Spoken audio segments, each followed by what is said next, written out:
होली के मौके पर उसे होली खेलने पर मजबूर न करें और न ही किसी तरह की कोई शरारत करे। ऐसा ना हो कि बिलारी में फिर हंगामा हो जाए। 2 दफा ये बात हो चुकी है। छवि सब में होते हैं, मुसलमानों में भी, हिंदुओं में भी। अब से अगर शर हुआ तो फिर फसाद होगा, झगड़ा होगा। पहले चेतावनी दे रहा हूँ। सुना, ये है मुरादाबाद जिले के बिलारी शहर के इमाम सदाकत हुसैन रजवी, जो पुलिस के सामने ही खुलेआम दंगे की धमकी देते नजर आए। हैरानी की बात तो यह है कि मौलाना साहब ने यहाँ तक बोल डाला कि अगर होली में किसी ने जबरदस्ती रंग लगाने की कोशिश की तो शहर में दंगा फसाद हो जाएगा। अब आपको बताते हैं कि आखिर उन्होंने ये बयान क्यों और कहां दिया। दरअसल सीएम योगी के आदेश के बाद मुरादाबाद में पुलिस प्रशासन थाने में मुस्लिम समुदाय के साथ बैठकर चर्चा कर रहा था। इस बैठक में चर्चा हो रही थी कि होली पर हुड़दंगियों से कैसे निपटा जाए। इसी दौरान सदाकत हुसैन के हाथ में जैसे ही माइक आया, वैसे ही उन्होंने दंगा फसाद जैसे शब्दों का इस्तेमाल करते हुए पुलिस के सामने ही शहर में दंगा फसाद होने की धमकी दे डाली। हैरानी की बात तो यह है कि इमाम साहब माइक पर बयान देते रहे, लेकिन वहां मौजूद पुलिस कर्मियों ने उन्हें रोकने की जहमत तक नहीं उठाई।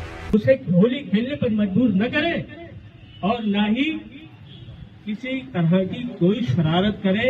ऐसा ना हो कि बिलारी में फिर हंगामा हो जाए। 2 दफा ये बात हो चुकी है। छवि सब में होते हैं, मुसलमानों में भी, हिंदुओं में भी। अब के अगर शर हुआ तो फिर फसाद होगा, झगड़ा होगा। पहले चेतावनी दे रहा हूँ। लिहाजा प्रशासन को सतर्क रहना है और जो टीमें बनाई गई हैं उनके लिए हिदायत ये है कि जो भी उधर से गुजरे उसकी मूवी बनाई जाए। शराब के उसमें हो, कुछ भी हो, जिम्मेदार वो होगा, उसके खिलाफ चालान जरूर होना चाहिए। मैं उसको नहीं बख्शूंगा।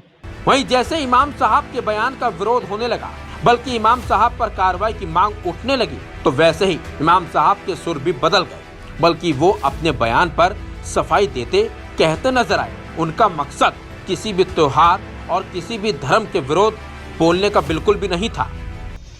दोनों ही वर्गों से, हिंदू भाइयों मुसलमान भाइयों से मिलजुल कर अपने अपने त्योहार मनाने की बात कही। हमारी बिलारी में हमेशा से सारे ही त्योहार मिलजुल कर मनाए जाते हैं और मनाए जाते रहेंगे।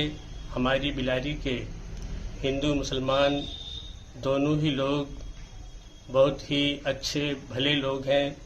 वो नहीं चाहते बिलारी की शांति भंग हो और ना ही हम चाहते हैं कि बिलारी की शांति भंग हो, बल्कि हर त्योहार चाहे वो हिंदुओं का हो चाहे मुसलमानों का हो बहुत ही अमन और शांति के साथ मनाया जाए।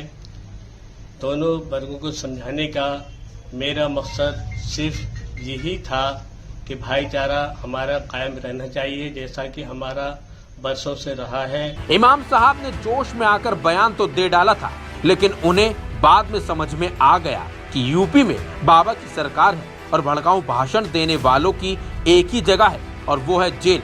इसलिए समय रहते इमाम साहब ने गलती मानकर तुरंत उस पर सफाई भी दे डाली। इस खबर पर आपकी अपनी क्या राय है, जरूर बताएं और देखते रहिए JBT लाइव।